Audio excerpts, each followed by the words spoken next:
भारत माता की, छत्रपति शिवाजी महाराज की, छत्रपति शिवाजी महाराज की।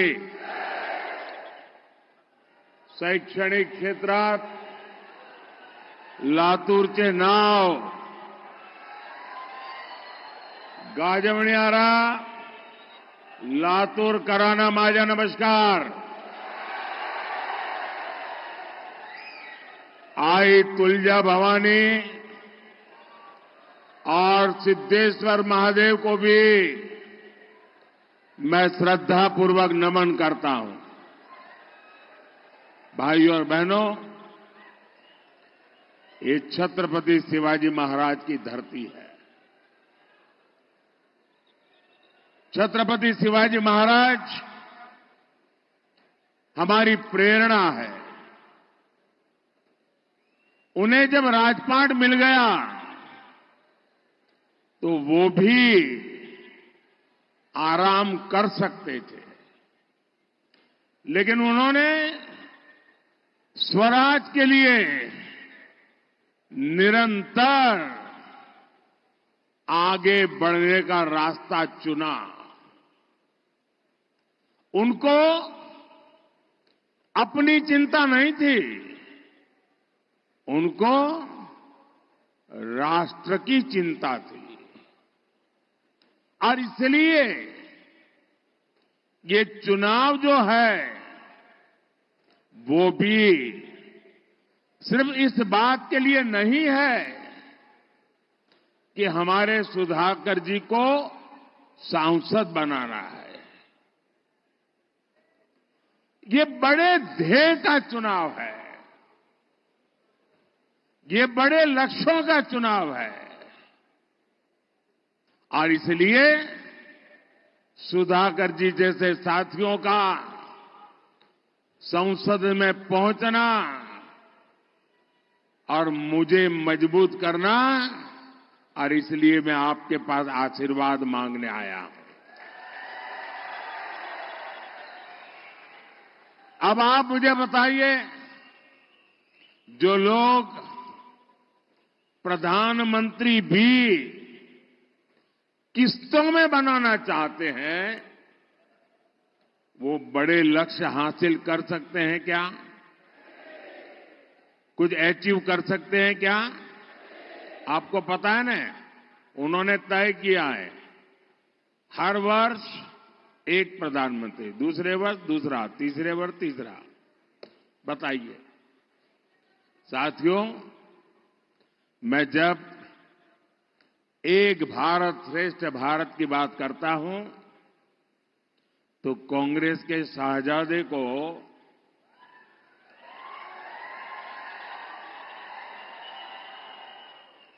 बुखार चढ़ जाता है।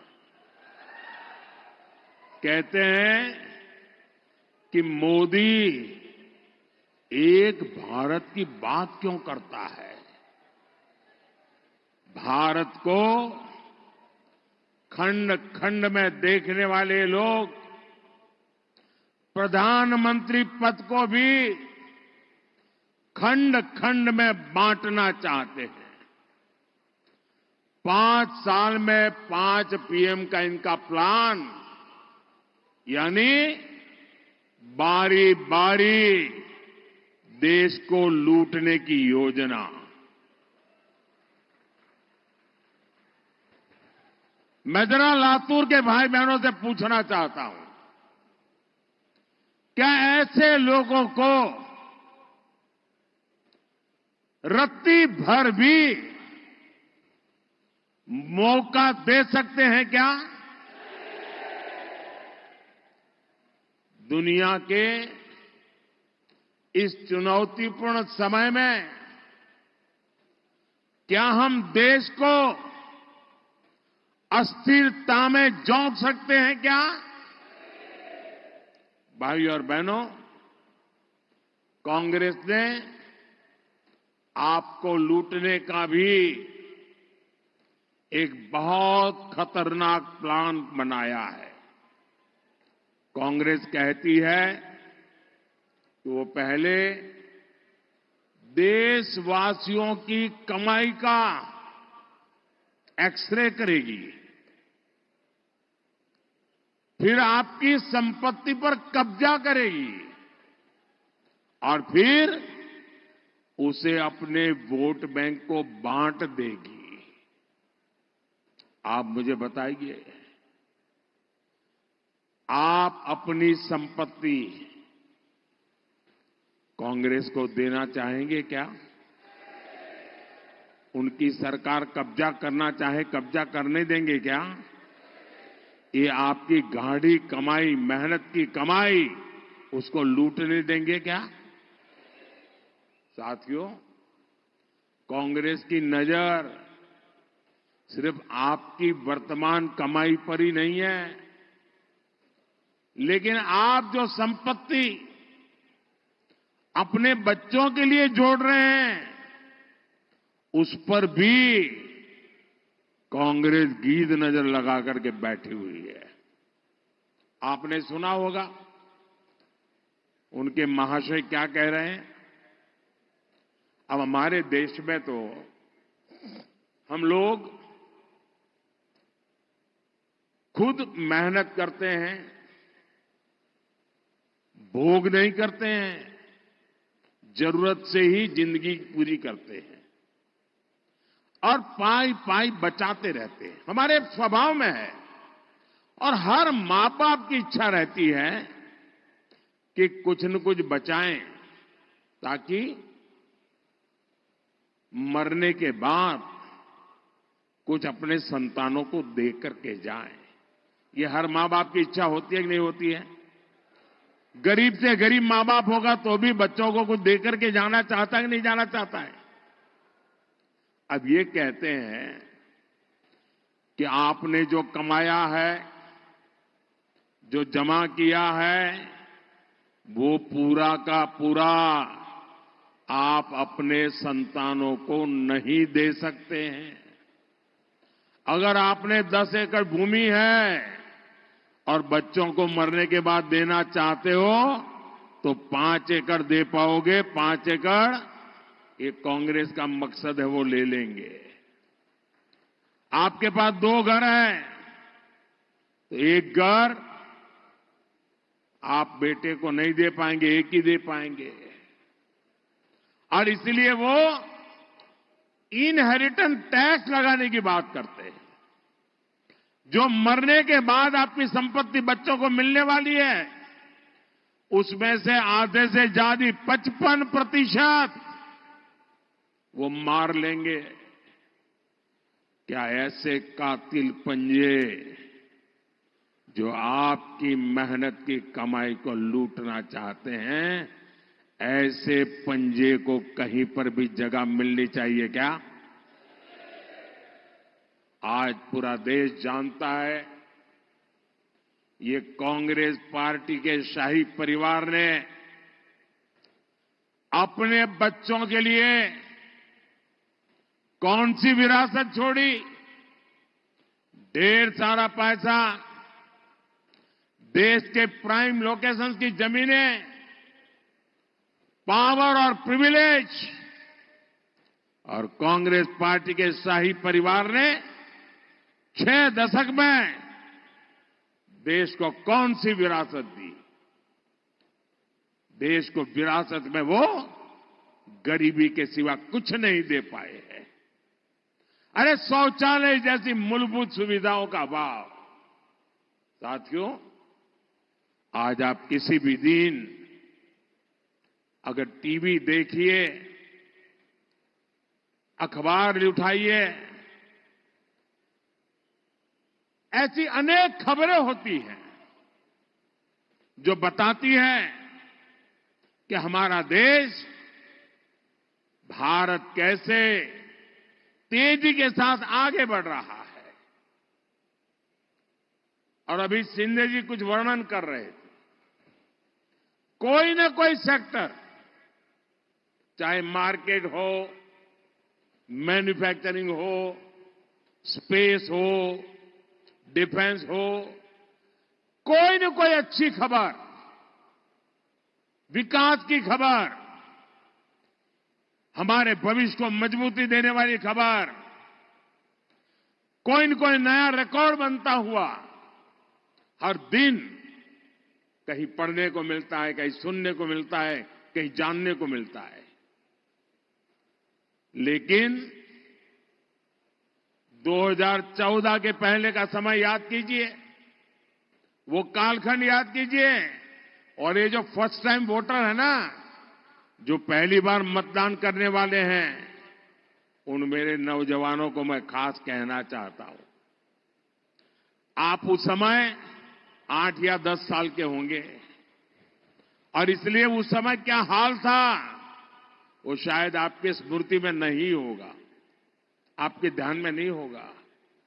और आप तो गूगल की दुनिया के लोग हो, गूगल गुरु के शिष्य हो।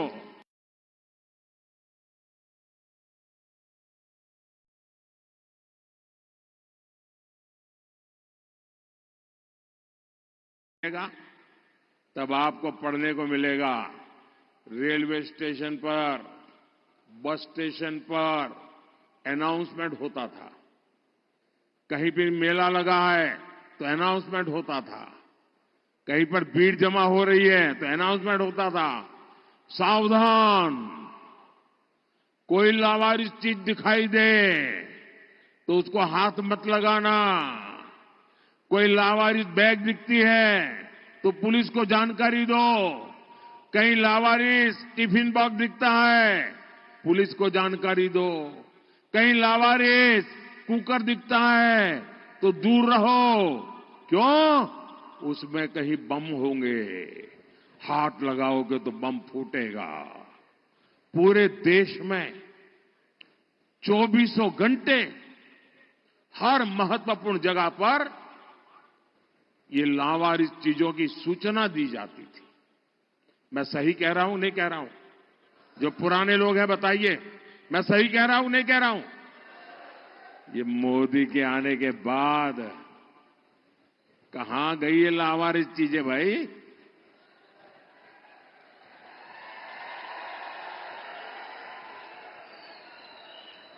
देश तो वही है।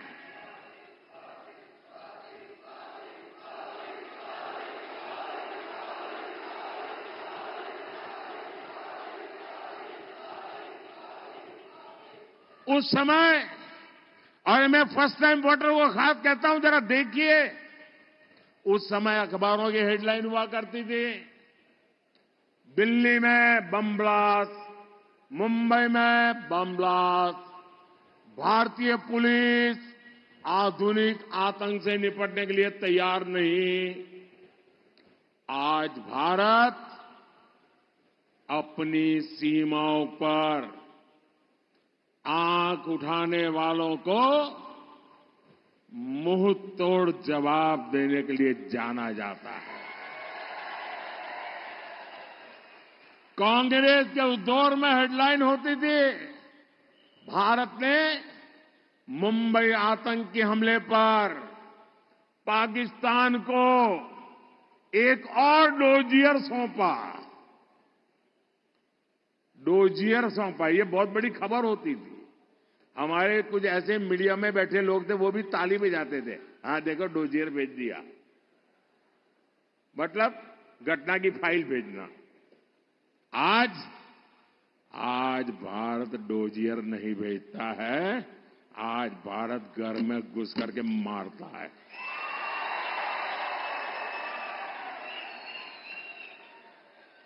अब नए भारत की हेडलाइन होती है, मिशन एलओसी। भारत ने पाकिस्तान को सर्जिकल स्ट्राइक करके सजा दी। छपती है कि नहीं छपती है? साथियों, कांग्रेस ने अपने शासन में भारतीय अर्थव्यवस्था को तबाह करके रख दिया था। तब की हेडलाइन होती थी, विकास दर एक बार फिर गिरी। ये खबरें होती थी, ये बैठे हैं सब यहां। 25 साल में सबसे खराब जीडीपी आंकड़ा। आज हेडलाइन होती है क्या? वो जमाने में होता था। आज हेडलाइन क्या होती है? भारत 2024 में दुनिया में सबसे तेजी से बढ़ती प्रमुख अर्थव्यवस्था बना रहेगा।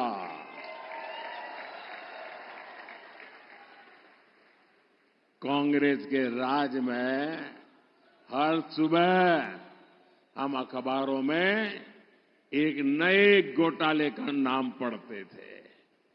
हेडलाइन होती थी, कोलगेट कोयले में इतने लाख करोड़ का घोटाला। अब आज हेडलाइन क्या होती है? आज भ्रष्टाचारियों के लिए हेडलाइन होती है, आप जानते हैं। आज हेडलाइन होती है, आज यहां से इतने करोड़ पकड़े गए, आज इतने करोड़ वहां से पकड़े गए, आज नोटों की गद्दियां गाड़ी के नीचे से पकड़ी गई, आज इतने रुपयों का ढेर गैराज में से पकड़ा गया। ये खबरें आती है कि नहीं आती है? और आपने मुझे ये काम के लिए बिठाया कि नहीं बिठाया है? ये काम मुझे करना चाहिए कि नहीं करना चाहिए? और आज ये माल लूटने वाले जेलों के सलाखे में सड़ रहे हैं जी। और मैं देशवासियों को आश्वासन देता हूं, गारंटी देता हूं, जिन्होंने देश को लूटा है, जिन्होंने देश को लूटा है, उन्हें लौटाना ही पड़ेगा।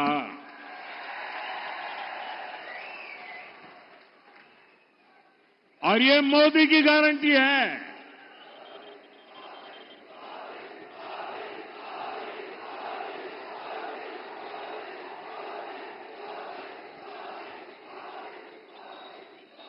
साथियों, हमारे देश के लोग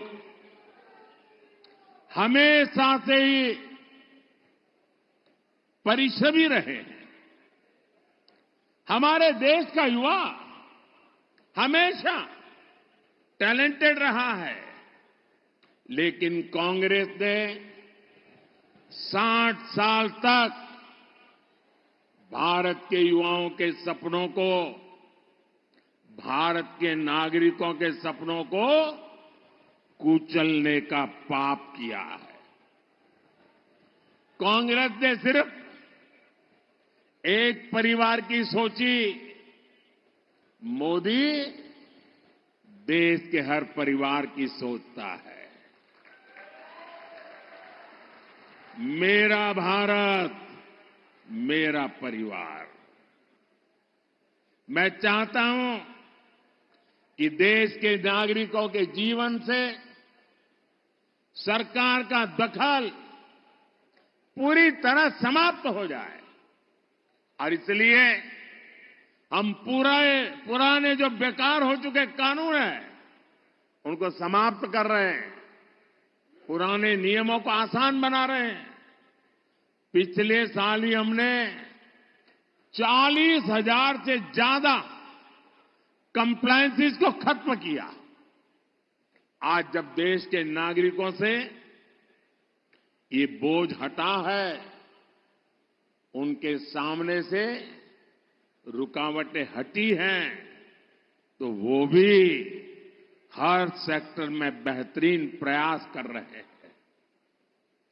मैं आपको स्पोर्ट्स का उदाहरण देता हूं, खेलकूद का उदाहरण देता हूं, और हमारा महाराष्ट्र को देश को नाम देता है स्पोर्ट्स की दुनिया में। हमारे नौजवान, हमारी बेटियां अद्भुत करती है जी। आज ओलंपिक में, पैरालंपिक में, एशियन गेम्स में, कॉमनवेल्थ गेम्स में, यूनिवर्सिटी गेम्स में भारत की खिलाड़ी दशकों पुराने रिकॉर्ड तोड़ रहे हैं जी। भारत के नागरिकों में आया आत्मविश्वास हमें विकसित भारत के लक्ष्य तक पहुंचाएगा। और मैं, मेरे नौजवानों, मेरा ड्रीम है 2029 में युवा ओलंपिक हिंदुस्तान में हो। मेरा ड्रीम है 2036 में भारत में ओलंपिक का खेल हो। मोदी छोटा सोच ही नहीं सकता है जी। ये परमात्मा ने मुझे जब मैन्युफैक्चर किया ना, तो वो छोटे वाली चिप नहीं रखी है, बड़े वाली चिप रखी है।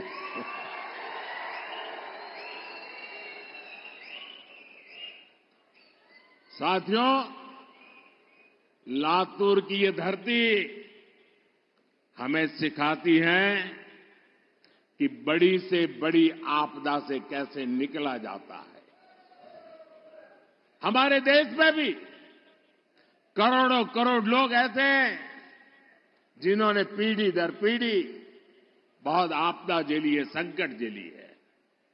ऐसे साथियों के लिए ही संविधान में आरक्षण की व्यवस्था की गई थी। एक ऐसी व्यवस्था है जिसे कोई नहीं छीन सकता। और मेरा तो दावा है, खुद बाबा साहब आंबेडकर आकर के भी अब इसको नहीं छीन सकते हैं। लेकिन कांग्रेस अब एससी, एसटी, ओबीसी के आरक्षण को कम करके अपने वोट बैंक को देना चाहती है। इस बार कांग्रेस का मैनिफेस्टो, उस मैनिफेस्टो पर मुस्लिम लीग की छाप है। इसलिए महाराष्ट्र के लोगों को, लातूर के लोगों को ये कांग्रेस से बहुत सावधान होने की जरूरत है। साथियों, कांग्रेस ने कभी एससी, एसटी, ओबीसी नेतृत्व को आगे नहीं बढ़ने दिया। कांग्रेस के मोदी से चिढ़ने की एक वजह यह भी है कि मोदी दलित, पीड़ित, शोषित, वंचित की बात करता है। आप पिछले 10 सालों में देखिए, 10 सालों में एससी, एसटी, ओबीसी के सबसे ज्यादा MP, MLA Bharatiya Janata party और एनडीए के साथ है। केंद्रीय मंत्रिमंडल में 60% से ज्यादा मंत्री एससी, एसटी, ओबीसी समाज से है। आज देश का एससी, एसटी, ओबीसी समाज मोदी पर, बीजेपी पर इसलिए भरोसा करता है क्योंकि 10 साल में ऐसे करोड़ों परिवारों का जीवन बदला है। किसी को मुफ्त राशन मिला, किसी को मुफ्त इलाज मिला। ऐसे करोड़ों साथी हैं जिनको अनेक पीढ़ियों के बाद उनका पहला पक्का घर दिया। एससी, एसटी, ओबीसी परिवारों के ऐसे लाखों नौजवान हैं जिनके पास बैंक को गारंटी देने के लिए कुछ नहीं था। उनकी गारंटी मोदी ने ली। मोदी ने ऐसे करोड़ों युवाओं को मुद्रा लोन दिया और आज वो अपना कारोबार कर रहे हैं। ऐसा हर युवा आज कह रहा है, फिर एक बार, फिर एक बार, फिर एक बार। साथियों, 2014 और 2019 में आपने हमें भरपूर आशीर्वाद दिए, आपने जनादेश दिया था। हमने उसका उपयोग किसी से कुछ छीनने के लिए नहीं, बल्कि देने के लिए ही किया है। हमने एससी, एसटी का आरक्षण, जो पॉलिटिकल फील्ड का रिजर्वेशन है, हमने 10 साल आकर के बढ़ा दिया। हमने ओबीसी कमीशन को संवैधानिक दर्जा दिया। हमने मेडिकल की परीक्षा में ओबीसी को आरक्षण दिया। हमने आपके जनादेश का सदुपयोग करते हुए देश की नारी शक्ति की दशकों पुरानी मांग को भी पूरा किया। एनडीए ने लोकसभा और विधानसभा में महिलाओं को आरक्षण दिया। इतना ही नहीं, एनडीए ने किसी का हक छीने बिना सामान्य समाज के जो गरीब परिवार के संतान हैं, उनके लिए 10% आरक्षण दिया। यानी एनडीए सरकार सामाजिक न्याय को ताकत देने वाली सरकार है। कांग्रेस और एनडीए अघाड़ी वाले जो झूठी बातें फैलाते हैं, उनके मन में खोट है। इस झूठ की आड़ में वो बड़ा खेल करने की फिराक में है। भाई और बहनों, देश पर लंबे समय तक राज करने वाली कांग्रेस और समस्याओं के बीच एक अजीब रिश्ता है। कांग्रेस और समस्या ये जुड़वा भाई हैं। कांग्रेस कभी भी किसी समस्या को खत्म करने का प्रयास नहीं करती, क्योंकि लोगों की परेशानी से ही वो वोटों की फसल काटती है। यहां लातूर में लंबे समय तक पानी की समस्या रही, लेकिन क्या कभी कांग्रेस ने इस समस्या का स्थायी समाधान का प्रयास किया? हर घर पानी, हर खेत पानी पहुंचाने के लिए हम मिशन मोड पे काम कर रहे हैं। यहां पहले देवेंद्र जी के नेतृत्व वाली सरकार हो या फिर अब एकनाथ जी शिंदे की सरकार हो, पानी पर हम विशेष बल दे रहे हैं। लेकिन कांग्रेस ने हमेशा पानी की योजनाओं को लटकाया है, भटकाया है। जलयुक्त शिवार हो, मराठवाड़ वाटर ग्रिड हो, ऐसे कामों में अघाड़ी की सरकार ने अड़ंगे लगाए। अब महायुति की सरकार सिंचाई के हर प्रोजेक्ट को तेजी से पूरा कर रही है। साथियों, मोदी ने हर बहन के घर तक नल से जल पहुंचाने की गारंटी दी है। मुझे खुशी है कि महाराष्ट्र के 20,000 से अधिक गांवों में 100% नल कनेक्शन पहुंच चुके हैं। और यहां लातूर में भी हर घर नल से जल का लक्ष्य ज्यादा दूर नहीं है। भाई और बहनों, लातूर शिक्षा और स्किल का एक सेंटर है। बीते 10 वर्ष में देश में शिक्षा और कौशल सेक्टर में अभूतपूर्व उपलब्धियों के रहे हैं। आईआईटी हो, ट्रिपल आईटी हो, आईआईएम हो या एम्स, इनका दायरा बहुत अधिक बड़ा है। देश में मेडिकल कॉलेजों की संख्या और मेडिकल सीटों की संख्या दोगुनी हुई है। इसका लाभ लातूर के हमारे बेटे बेटियों को भी हो रहा। साथियों, लातूर आत्मनिर्भर भारत का भी हब बनता जा रहा है। भाजपा का मिशन है कि हम दलहन और तिलहन में आत्मनिर्भर बने। भाजपा का संकल्प है कि मैन्युफैक्चर में आत्मनिर्भर बने। इन दोनों लक्ष्यों को पाने में लातूर के किसान और लातूर के नौजवान बहुत बड़ी भूमिका कर सकते हैं। यहां के सोयाबीन किसान भारत को दलहन तिलहन में आत्मनिर्भर बनाने में अग्रणी भूमिका निभा सकते हैं। ये जो रेल कोच फैक्ट्री यहां स्थापित हुई है, इसमें वंदे भारत ट्रेन के कोच भी बन रहे हैं। आने वाले 5 साल में देश के हर रूट में सैकड़ों नई वंदे भारत ट्रेनें चलेगी, वंदे भारत मेट्रो चलेगी। यही नहीं, विदेशों से भी मेड इन इंडिया ट्रेनों की डिमांड बढ़ रही है। इससे कितना काम यहां बढ़ेगा, नई फैक्ट्रियों के लिए कितनी संभावनाएं बढ़ेगी, ये आप सोच सकते हैं। मराठवाड़ रेल कोच फैक्ट्री की स्थापना ने इस क्षेत्र के आर्थिक विकास को नई गति दी है। भाइयों और बहनों, लातूर को विकसित भारत, विकसित महाराष्ट्र का अहम सेंटर बनाने के लिए आपको भारी मतदान करना है। आप याद रखना, आपके सपने ही मोदी का संकल्प है। मेरे साथी सुधाकर तुकाराम संगारे जी को आपका मिलने वाला एक एक वोट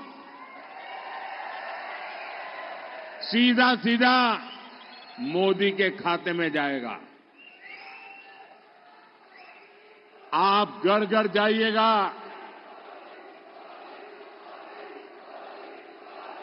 ज्यादा से ज्यादा मतदान कराएंगे, मतदान के रिकॉर्ड तोड़ेंगे, पोलिंग बूथ जीतेंगे। अच्छा, मेरा एक और काम करेंगे, घर घर जाना और परिवार के सब लोगों को कहना कि मोदी जी लातूर आए थे, मोदी जी ने आपको नमस्कार भेजा है। मेरा नमस्कार पहुंचा देंगे। मेरे साथ बोलिए, भारत माता की, भारत माता की, भारत माता की। बहुत बहुत धन्यवाद।